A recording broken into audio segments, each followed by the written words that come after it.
Hello friends, स्वागत है आपका अपने YouTube चैनल पर। आज हम 2021 जो जनवरी में सीटेट हुआ था उन प्रश्नों को लेकर आए हैं। इसमें ईवीएस के सभी प्रश्नों का डिटेल शुरू से अंत तक करेंगे। वीडियो को शुरू से अंत तक ज़रूर देखिएगा। तो पहला प्रश्न आइए देखते हैं हम लोग। पहला प्रश्न है, ईवीएस में मानचित्रण कौशल क्या करता है? रिकॉर्डिंग कौशल को विकसित करता है, स्थानों की सापेक्ष स्थिति की समझ को विकसित करता है, लैंडस्केप खींचने के कौशल को विकसित करता है, पूर्वानुमान और गणना के कौशलों को विकसित करता है। आप अपना आंसर कमेंट बॉक्स में कितना मार्क्स आया आप ज़रूर कीजिएगा कि कितना आया। शुरू से अंत तक वीडियो को ज़रूर देखिएगा और अपना आंसर ईमानदारी पूर्वक कॉपी पर लिख कर रखिएगा कि एक 61 का आंसर इतना, 62 का आंसर इतना और फिर कितना टोटल नंबर आया आप हमको कमेंट बॉक्स में ज़रूर भेजिएगा। तो पहला आंसर हो गया, स्थानों की सापेक्ष स्थिति की समझ को विकसित करता है। यानी मानचित्रण कौशल क्या करता है कि कोई भी दो स्थान किस दिशा में है या फिर दोनों स्थान एक दूसरे के सापेक्ष किस स्थिति पर है, ये हमें मानचित्रण कौशल ही बताता है। तो आपका आंसर हो गया नंबर बी। अगला क्वेश्चन देखते हैं हम लोग। कक्षा 5 के समयन आम तौर पर आपने अपना दिया हुआ कक्षा का कार्य नहीं करता। समयन नाम है, कह रहा है कि अपना कक्षा का कार्य नहीं कर पाता है जो समय दिया गया है। मुद्दे को हल करने का सबसे अच्छा उपाय हो सकता है। मुद्दे का सबसे अच्छा उपाय हो सकता है, मुद्दे को हल करने का सबसे अच्छा उपाय हो सकता है। तो ऑप्शन है, माता पिता से बात करें और उन्हें सलाह दें, उसे वैकल्पिक और आसान गृह कार्य दें, उसकी कठिनाई का पता लगाने और उसके अनुसार कक्षा कार्य को समायोजित करने के लिए उससे बात करें। अगला ऑप्शन है, किसी दूसरे बच्चे को उसकी कक्षा के कार्य को पूरा करने में मदद करें। अपना आंसर लिखिए तब हम बताते हैं।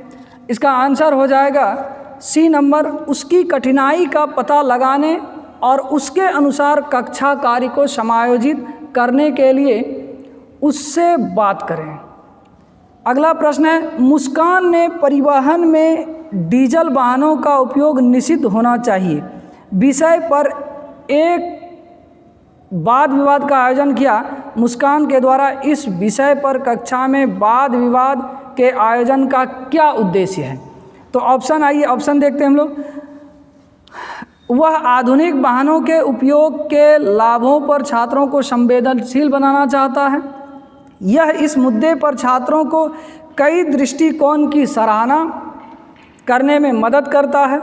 सी है, वह पूरी तरह से परिवहन में डीजल वाहनों पर प्रतिबंध लगाने की आवश्यकता पर छात्रों को संवेदनशील बनाना चाहती है। यह छात्रों के विचारों को जानने और उन्हें सही करने में मदद करता है। यह विवाद किस उद्देश्य से किया गया है? यह उद्देश्य दिया गया, इसका आंसर आप अपना लिखिए, हम बता रहे हैं। आंसर हो गया सी नंबर। वह चाहती है कि डीजल वाहन हो या पेट्रोल वाहन हो वो पूरी तरह से प्रतिबंधित हो, क्योंकि डीजल और पेट्रोल इंजन ही वायु प्रदूषण करते हैं। तो वायु प्रदूषण के प्रति वो संवेदनशील हैं और वो अपने छात्रों को भी जागरूक करना चाहते हैं। तो अगला प्रश्न 64 नंबर देखते हैं हम लोग। प्रश्न है, कुछ हजार वर्ष पहले भारत में तालाबों के निर्माण के अल-बरूनी के अवलोकन के आधार पर कक्षा 5 के ईवीएस के पाठ्य पुस्तक के एक अनुच्छेद हैं। इस अनुच्छेद को शामिल करने का क्या उद्देश्य है? इस अनुच्छेद का शामिल करने का क्या उद्देश्य है? ऑप्शन है, देखिए ऑप्शन नहीं, ये कथन पहले 4 दिया गया है। इसमें ये चारों कथन में कौन सा सही है? यह इतिहास के स्रोत की पहचान करने में शिक्षार्थी की मदद करता है। तो क्या ये अल-बरूनी, तो जान रहे हैं कि अल-बरूनी इतिहासकार थे, वो हमारे देश में आए थे। तो यह इतिहास के स्रोत को जानने में मदद करता है। ऑप्शन ए सही है। यह शिक्षार्थी को उनके अवलोकनों की रिकॉर्डिंग में सुधार करने में मदद करता है। देखिए ये अवलोकन जो है, ये विद्यार्थी कोई अवलोकन कर रहा है तो इतिहास में क्या हुआ उसके रिकॉर्डिंग को वो सुधार नहीं कर सकता है। सी है, यह शिक्षार्थी को कुछ हजार वर्ष पहले भारत में मौजूद तकनीक की सराहना करने में मदद करता है। हाँ, ये जानकारी भले बताता है कि 1000 वर्ष पहले पानी की पानी का स्रोत क्या था, कैसे पानी ग्राउंड वाटर के से निकाला जाता था, या फिर पानी का उपयोग क्या था और आधुनिक काल में पानी का उपयोग क्या है। यह शिक्षार्थियों को इतिहास में साक्ष्य की भूमिका की सराहना करने में मदद करता है। यह शिक्षार्थी को ये बताता है कि इतिहास में किस तरह से काम होता था, उसके प्रति सराहना करता है। तो इसका आंसर डी हो जाएगा आपका। अगला 65 नंबर देखते हैं। ईवीएस की एकीकृत प्रकृति सहायक है। ईवीएस की एकीकृत प्रकृति सहायक है शिक्षार्थी केंद्रित उपागम का पालन करने और संकल्पनाओं की अधिक संख्या का परिचय देने में, दी गई सूचनाओं और विवरणों से सीखने में, पाठ्यचर्या के भार को कम करने और विशिष्ट उपकरणों को पेश करने में, पाठ्यचर्या के भार को कम करने और शिक्षार्थियों को सार्थकता पूर्व सीखने में। देखिए, कह रहा कि ईवीएस की एकीकृत प्रकृति सहायक है। क्यों सहायक है, आप अपना आंसर लिखिए। देखिए, ये क्या है कि पाठ्यचर्या के भार को कम करने, यदि हम एकीकृत नहीं करें, विज्ञान, सामाजिक विज्ञान या फिर जो अब परिवेश है, पर्यावरण, ये तीनों को एकीकृत एक करके बच्चों को नहीं पढ़ाएंगे तो अलग अलग किताब जब पढ़ाएंगे तो कई बर्डन हो जाएगा, उसके ऊपर बोझ भी हो जाएगा। तो इसीलिए उस बोझ को कम करने के लिए एकीकृत किया गया। तो अब आप अपना ऑप्शन चुनिए। तो पाठ्यचर्या के भार को कम करने और विशिष्ट प्रकरणों को पेश करने में, नहीं, यानी डी भी है। आप देख सकते हैं इसका आंसर क्या हो सकता है, 65 का सी, भार को कम करने और विशिष्ट प्रकरणों को पेश करने में, यानी कोई विशिष्ट प्रकरण है तो उसको पेश करेंगे। तो आपका आंसर हो गया सी। निम्नलिखित में से क्या ईवीएस में आकलन का एक व्यापक संकेतक नहीं है? व्यापक संकेतक नहीं है। ऑप्शन है समानता के प्रति सरोकार, अवधारणा मानचित्रण, सहयोग, न्याय के प्रति सरोकार।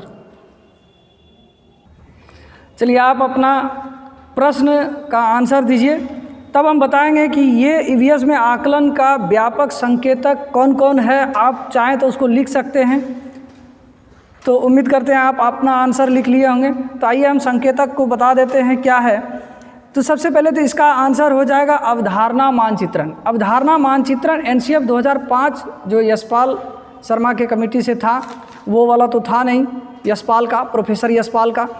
तो इसमें क्या क्या संकेतक हैं, गौर से सुनिएगा, चाहे तो वीडियो पॉज करके आप लिख भी सकते हैं। तो इसमें था क्या, अवलोकन और रिपोर्ट करना।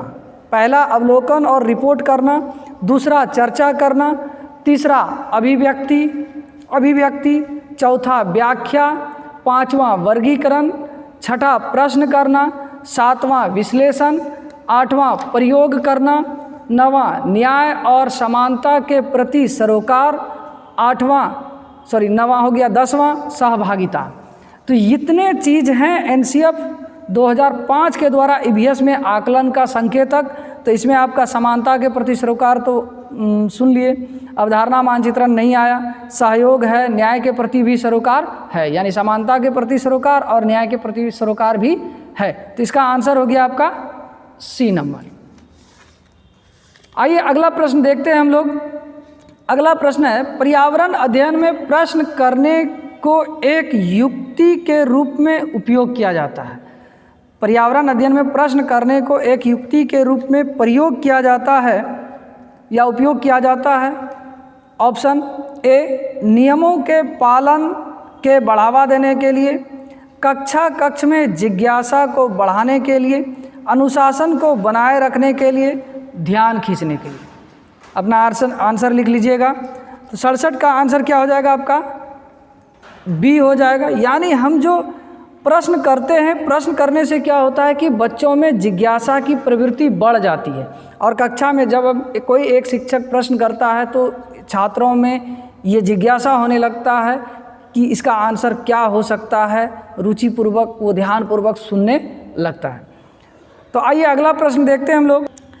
अगला प्रश्न आइए देखते हैं हम लोग। इकरा अपने शिक्षार्थियों को ईवीएस में समाचार पत्रों और पत्रिकाओं को पढ़ने के लिए क्यों प्रोत्साहित करती है?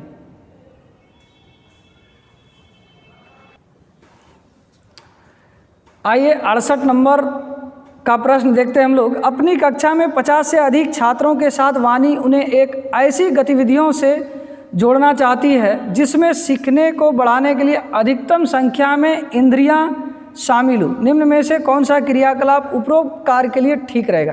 अब देखिए वाणी क्या चाहती है कि वो इंद्रियों के द्वारा सीखे और समूह में सीखे।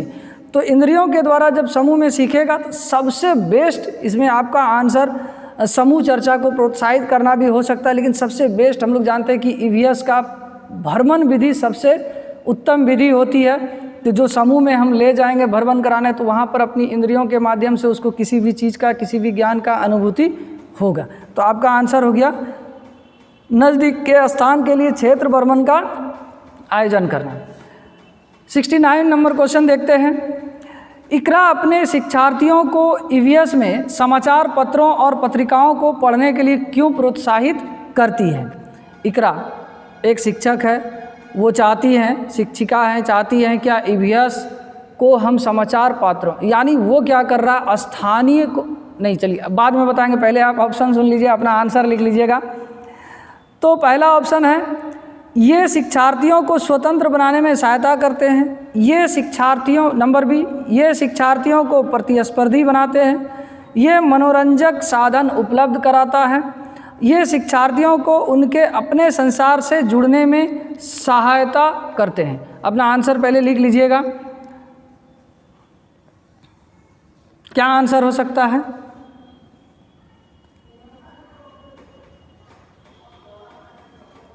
ये शिक्षार्थियों को, इसका आंसर डी होगा।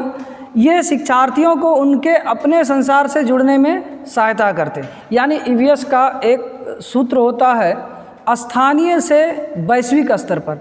बच्चे जब स्थानीय रूप से पर्यावरण के बारे में जान लेते हैं तो उसी चीज़ को बच्चे कैसे सांसारिक रूप से या वैश्विक स्तर पर जोड़े, इसलिए इकरा चाह रही है कि समाचार पत्र या टेलीविज़न वगैरह में भी इस चीज़ को देखें। अगला प्रश्न है, नीचे दिए गए कौन से एक राज्य में तोरंग का अर्थ है। तोरंग का अर्थ है तोरांग झारखंड में जंगल को कहा जाता है तोरांग। ये पहली बार सीटेट में क्वेश्चन आया था, इसके पहले कभी भी सीटेट में आया नहीं था तोरांग किसको कहा जाता है। अगला प्रश्न है, आपका घर X पर स्थित है। देखिए ये वाला प्रश्न हमेशा 1-2 रह ही जाता है। आपका घर X पर स्थित है तथा आपका विद्यालय Y पर स्थित है। Y पर स्थित है। यद्यपि आपका विद्यालय ठीक सामने है परंतु बीच में व्यस्त राजमार्ग होने के कारण आप सीधे नहीं जा सकते हैं। अतः पहले आप ठीक दक्षिण में 125 मीटर दूर जाते हैं, फिर ठीक पूर्व में। देखिए ऐसे प्रश्नों का आंसर क्या हो सकता है, इस प्रश्न का हम आंसर बना रहे हैं, देख लीजिए। पहले आप अपना ट्राई कर लीजिए कि किस सही बना पा रहे हैं या नहीं बना पा रहे हैं, फिर हम आपको बना दे रहे हैं और समझा भी देंगे। तो इसका आंसर क्या हो सकता है।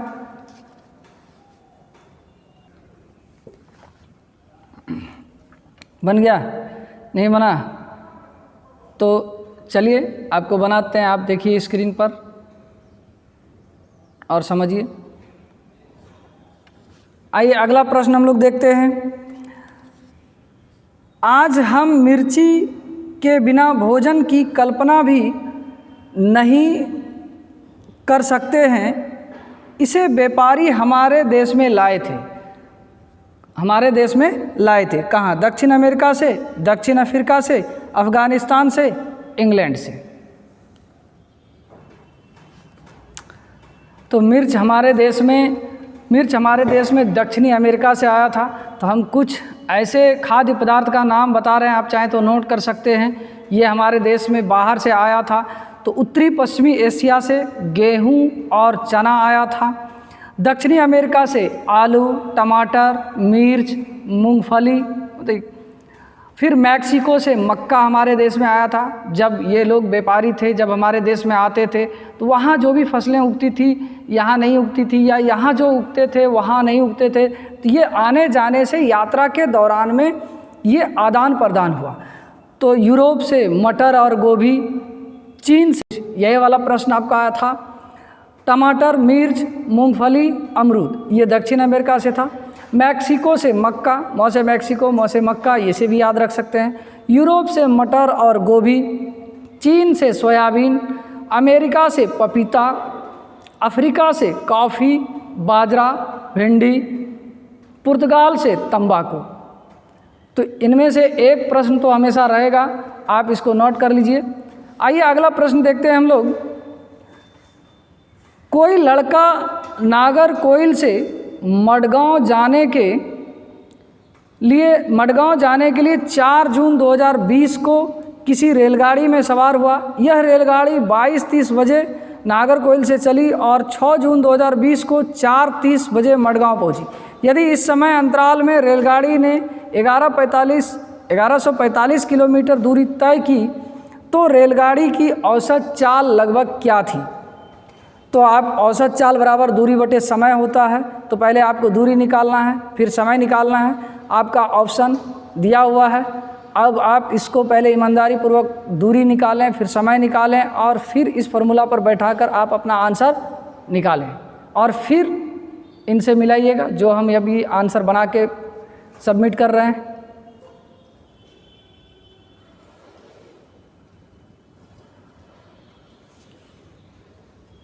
ईमानदारी से बताइएगा किसका किसका आंसर सही आया।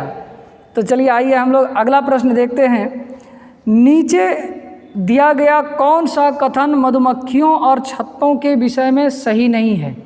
मधुमक्खी और छत्तों के विषय में सही नहीं है। छत्ते में बहुत सारी काम करने वाली मक्खियाँ होती है, काम करने वाली मक्खियाँ होती है। छत्ते में केवल कुछ नर मक्खियाँ होती है।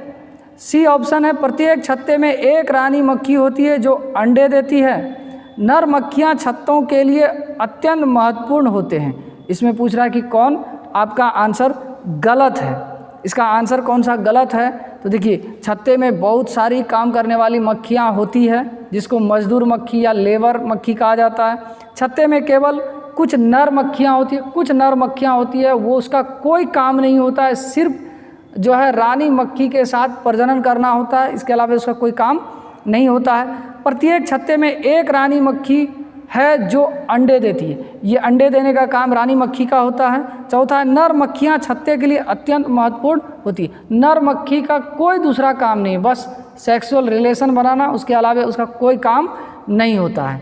तो इसका आंसर क्या हो गया? इसका आंसर डी। आइए अगला प्रश्न देखिए। हमारे देश का संविधान निम्नलिखित में से किसके नेतृत्व में बनाया गया था? ये तो सर्वविदित है, सब कोई जानते हैं, देश के ही लोग नहीं बल्कि विश्व के लोग भी जानते हैं किसके नेतृत्व में हमारा संविधान बना है। Doctor Bhimrao Baba Ambedkar, option number A. Option number B, Sarvepalli doctor Radhakrishnan, Mohandas Karamchand Gandhi, Sardar Vallabhbhai Patel. तो भीमराव अंबेडकर जी संविधान, उसी के निर्देशन में या उसी के नेतृत्व में भारतीय संविधान बना और वो प्रारूप समिति के अध्यक्ष थे। जैसे कि जानते हैं कि ड्राफ्टिंग कमेटी के चेयर में अध्यक्ष जो थे वो भीमराव अंबेडकर थे और भीमराव अंबेडकर जो प्रारूप समिति के अध्यक्ष थे उसमें 7 सदस्य थे और उस 7 सदस्य के अध्यक्ष भी भीमराव अंबेडकर थे। तो इसका आंसर क्या हो गया? भीमराव अंबेडकर। आइए अगला प्रश्न देखते हैं हम लोग। पौधे के लिए किए जाने वाले नीचे दिए गए कार्यों पर विचार कीजिए। पौधे को सहारा देना, पौधे के लिए किए जाने वाले नीचे दिए गए कार्यों पर विचार करना। ये जड़ की बात कर रही है, इनमें से जड़ों के कौन कार्य हैं? नीचे देखिए उसका क्वेश्चन में लिखा हुआ है। पौधे को सहारा देना, ह्यूमस प्रदान करना, सी नंबर भोजन संचित या भंडार करना, पानी और खनिजों को अवशोषित करना। आप अपना आंसर लिखिए। देखिए, पौधे को सहारा देना जड़ का काम होता है। ह्यूमस प्रदान करना यानी जो भी पोषक तत्व मिट्टी में है, मिट्टी से पोषक तत्व जल ये अवशोषित करके पत्तियों तक पहुंचाया जाता है, यानी अवशोषित मिट्टी से पोषक तत्व और जल को अवशोषित करने का काम जड़ का होता है। भोजन संचित या भंडारण करना यानी भोजन के रूप में स्टोर यानी फूड स्टोर ये जड़ करता है, एकदम करता है, लेकिन ये सभी पौधे नहीं करते। बाकी 2 ऑप्शन जो देखे ये सभी पौधे करते हैं। पानी और खनिजों को अवशोषित करना, ये जल और खनिज को अवशोषित करता ही है ऑप्शन नंबर डी में। यानी भोजन भी संचित करता है, लेकिन सभी पौधे भोजन को सभी पौधे में जड़ भोजन को संचित नहीं करते हैं। सिर्फ मूली हुआ, गाजर हुआ, ये है, लेकिन बाकी जो पौधे होते हैं उसमें भी नहीं होता है, कुछ पौधों में होता है। इसलिए ऑप्शन, आप जानते हैं कि सीटेट हमेशा बेस्ड आंसर खोजता है, तो बेस्ड आंसर आपका क्या हो जाएगा, ए, बी और डी सही है। तो ऑप्शन नंबर आपका बी हो गया। आइए अगला प्रश्न देखिए, निम्नलिखित में से कौन सा एक भारत का संघ शासित प्रदेश नहीं है। हम लोग जानते हैं कि पहले भारत में 29 राज्य थे और 7 केंद्र शासित प्रदेश थे। अभी हाल फिलहाल में जम्मू कश्मीर राज्य को डिवाइड करके 2 केंद्र शासित, जम्मू कश्मीर और लद्दाख 2 केंद्र शासित प्रदेश बनाया गया और 28 राज्य हुआ। तो 28 राज्य और वर्तमान में अभी 8 केंद्र शासित प्रदेश हैं। 2 केंद्र शासित जो पहले थे उसको मिलाया गया, दमन दीव और नागर हवेली को। तो इस हिसाब से अब देखते हैं कि कौन आपका जो है संघ शासित प्रदेश नहीं है। मणिपुर तो स्टेट है, फर्स्ट में आ गया आपका आंसर। मणिपुर, चंडीगढ़, लद्दाख, जम्मू और कश्मीर। तो जम्मू कश्मीर भी संघ शासित क्षेत्र यानी यूनियन टेरिटोरीज, लद्दाख भी, चंडीगढ़ भी, लेकिन मणिपुर एक स्टेट है। आइए अगला आंसर देखते हैं, निम्नलिखित में से कौन से कच्चे तेल पेट्रोलियम के उत्पादक हैं। हमारे देश में कहीं कहीं पेट्रोलियम भी पाया जाता है, तो ये पेट्रोलियम हमारे देश में कहाँ पाया जाता है। ऑप्शन है ए नंबर में गुजरात और तमिलनाडु, बी नंबर में बिहार और Bombay High, option C Bombay High तथा पश्चिम बंगाल, असम और उड़ीसा। तो इसका आंसर क्या होगा, गुजरात और तमिलनाडु जो आपका ये गोदावरी डेल्टा है या कावेरी डेल्टा, उसके आसपास में भी पेट्रोलियम पाया जाता है। फिर हमारे असम में जो है डिब्रूगढ़ वगैरह वहाँ भी पाया जाता है, और गुजरात में भी समुद्र के किनारे आसपास पाया जाता है, बॉम्बे हाई में भी पाया जाता है। तो हमको 2 ऑप्शन में चुनना है, गुजरात और तमिलनाडु इसका आंसर है। अगला प्रश्न देखते हैं हम लोग, निम्नलिखित में से पक्षियों का वह समूह चुनिए जिसका प्रत्येक सदस्य हमारी तुलना में 4 गुनी अधिक दूरी की वस्तुओं को स्पष्ट देख सकने योग्य है। जो भी आप NCERT EVS 345 का वीडियो नहीं देखे हैं, आप डिस्क्रिप्शन लिंक में जाके NCERT का वीडियो ज़रूर देखिए, वहाँ से आप इन सभी प्रश्नों का चुटकी में हल कर सकते हैं। तो फिर भी चलिए इसका आंसर देते हैं हम लोग। देखते हैं ऑप्शन ए, कौवा, चील, बुलबुल, फाख्ता, कौवा, मोर, बाज, चील, गिद्ध, बाज, कबूतर, तोता। तो इसका आंसर क्या हो जाएगा, बाज, चील और गिद्ध ऐसे हैं जो मनुष्य की दृष्टि से 4 गुना अधिक दूरी तक देख सकता है। 4 गुना अधिक दूरी तक देख सकता है, मतलब कि यदि आप 100 मीटर की चीज़ों को पहचान पा रहे हैं तो वो यहाँ से 400 मीटर की चीज़ों को पहचान लेता है। आइए अगला प्रश्न देखते हैं, पोचमपल्ली भारत के दक्षिणी राज्य का एक कस्बा है जो सुंदरता से डिजाइन की चमकदार रंगों की पोचमपल्ली साड़ियों और विशेष प्रकार की बुनाई, जिसे भी पोचमपल्ली ही कहते हैं, के लिए प्रसिद्ध है। यह कस्बा अब किस राज्य का भाग है। देखिए पोचमपल्ली के बारे में बताते हैं, ये पहले आंध्र प्रदेश में था। आंध्र प्रदेश में एक कस्बा या गांव कह लें, जिस तरह बनारसी साड़ी बनारस का फेमस है, उसी तरह वहाँ पर पोचमपल्ली साड़ी भी फेमस है। लेकिन ये आंध्र प्रदेश के से कट कर ये पोचमपल्ली नामक स्थान जो है ये आपका तेलंगाना में आ गया है अभी। तो इसका आंसर आप भूल से भी आंध्र प्रदेश नहीं मारिएगा, नहीं तो आपका आंसर गलत हो जाएगा। पोचमपल्ली जगह का नाम है और उसी जगह के नाम पर पोचमपल्ली नामक साड़ी फेमस हो गया। आइए अगला प्रश्न देखते हैं हम लोग, निम्नलिखित में से खाद्य पदार्थों के उस समूह को चुनिए जिसके प्रत्येक सदस्य में लौह तत्व प्रचुर मात्रा में पाई जाती है। लौह, आयरन, हम लोग जानते हैं कि आयरन की कमी से एनीमिया रोग हो जाता है। तो आयरन किसमें, आंवला, बंदा गोभी, टमाटर। ऑप्शन बी बंद गोभी, आंवला, पालक, गुड़, आंवला, टमाटर, आंवला, पालक, गुड़। सबसे अच्छा आयरन का स्रोत, लौह का स्रोत आंवला, पालक और गुड़ है। तो ऑप्शन नंबर आपका डी सही है। आइए 82 नंबर क्वेश्चन देखते हैं हम लोग। निम्नलिखित में से किसने मटर के पौधे के साथ प्रयोग किए और यह पाया कि मटर के पौधे में कुछ ऐसे लक्षण होते हैं जो जोड़ियों में पाए जाते हैं, जैसे चिकने या खुरदरे, लंबे या बौने, पीला या हरा आदि। तो ये इसका ऑप्शन नंबर है George Mestel, Charles Darwin, doctor M S. Swaminathan, Gregor John Mendel. तो आप लोग जानते हैं कि ग्रेगर जॉन मेंडल को आनुवांशिकता का पिता कहते हैं। उसने अपना पहला प्रयोग मटर पर किया था। इसका आंसर हो गया D number, Gregor John Mendel.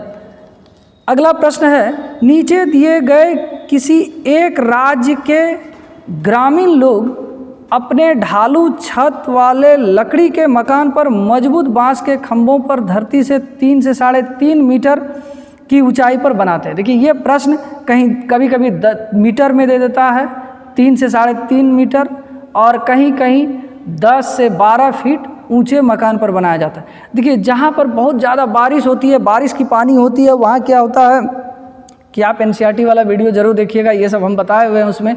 फिर भी थोड़ा सा डिटेल कर देते हैं, जो नहीं देखे हैं, सामने एग्ज़ाम है ताकि आपको हेल्प मिल जाए। तो 10-12 फुट ऊंचा खंभे पर बनाया जाता है और उसी पर ढालूनुमा छत बनाया जाता है। पानी जब पड़े तो ढालूनुमा छत से पानी आसानी से नीचे गिर जाए, और जो 10-12 फुट ऊपर है उसके पानी, बाढ़ जब आए तो उसके नीचे से पानी आसानी से निकल जाए ताकि उसका घर न डूबे। यह आंसर एनसीईआरटी बनाता है असम। तो इसका आंसर बता दिए, आपको आंसर लिखना था। तो चलिए आइए अगला ऑप्शन देख लेते हैं, असम, उड़ीसा, राजस्थान और लद्दाख। तो आइए अगला प्रश्न हम लोग देखते हैं। भारत के मानचित्र में दिल्ली की स्थिति के सापेक्ष गांधीनगर गुजरात की राजधानी और पटना बिहार की राजधानी की दिशाएं क्रमशः है। आप ऑप्शन देख सकते हैं और ऑप्शन को देखकर मारिए। फिर आप मैप में भी देख सकते हैं। हम लोग जानते हैं कि सेंटर में मैप जब देखिएगा आप तो केंद्र में दिल्ली है और दिल्ली के पूरब में पटना है। पूरब से थोड़ा सा नीचे जाइएगा यानी दक्षिण पूरब में, और गांधीनगर जो गुजरात है, गुजरात के दक्षिण पश्चिम में गांधीनगर है। दिल्ली के दक्षिण पश्चिम में गांधीनगर और दक्षिण पूरब में पटना है। आप उसके हिसाब से आप अपना आंसर लिख लीजिए। आपको यदि संभव होगा तो हम मैप भी दिखा देंगे, आप मैप में भी देख सकते हैं।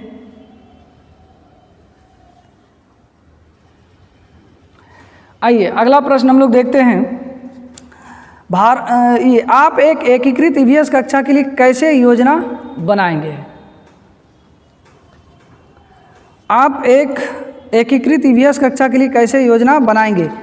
देखिए ये प्रश्न आपका पीछे भी जो आप देखे उसमें भी एक प्रश्न था कि एकीकृत कैसे बनाएंगे। वहाँ था क्या एकीकृत करना क्यों आवश्यक था, और यहाँ पर है कि एकीकृत क्यों करें। तो ऑप्शन है, विज्ञान और सामाजिक विज्ञान के लिए अलग अलग अध्यापकों का प्रबंधन करेंगे। नंबर बी, पर्यावरण विज्ञान के लिए अलग अध्यापक का प्रबंध करेंगे। एक पाठ में 2 या अधिक विषय क्षेत्रों को मिलाएंगे। अलग योजनाओं में सभी विषयों को अलग रखेंगे। इसका आंसर क्या होगा? आप देखिए इसका आंसर क्या हो सकता है।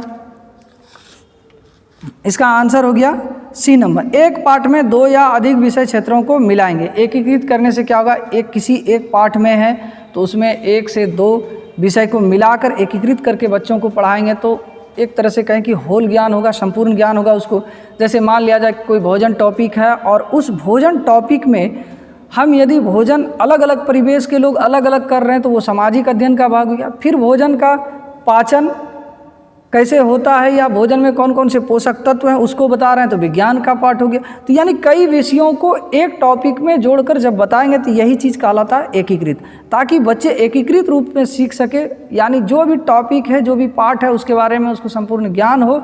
यही उद्देश्य है ईवीएस को एकीकृत करने का। अगला प्रश्न है, निम्नलिखित में से कौन सा एनसीएफ 2005 के अनुसार ईवीएस पाठ्यक्रम में सुझाए गए 6 विषयों में से एक है? देखिए ईवीएस की शिक्षा नीति एनसीएफ 2005 जो है उसके हिसाब से 6 विषय वस्तु हैं। आप वीडियो हम शिक्षा नीति के बारे में बनाए भी हैं, ईवीएस का शिक्षा नीति। वहाँ से आप देख सकते हैं 6 विषय वस्तु हैं, उस 6 विषय वस्तु में कौन नहीं है, ऑप्शन देखते हैं।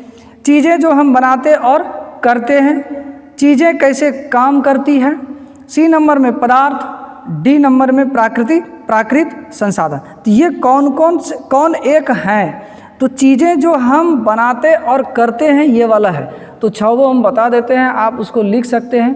पहला है परिवार एवं मित्र, दूसरा है भोजन, तीसरा जल, चौथा आवास, पांचवा यात्रा और छठा जो आपका ऑप्शन में था जो आंसर है चीज़ें जो हम बनाते और करते हैं। तो इसका आंसर हो गया ए नंबर।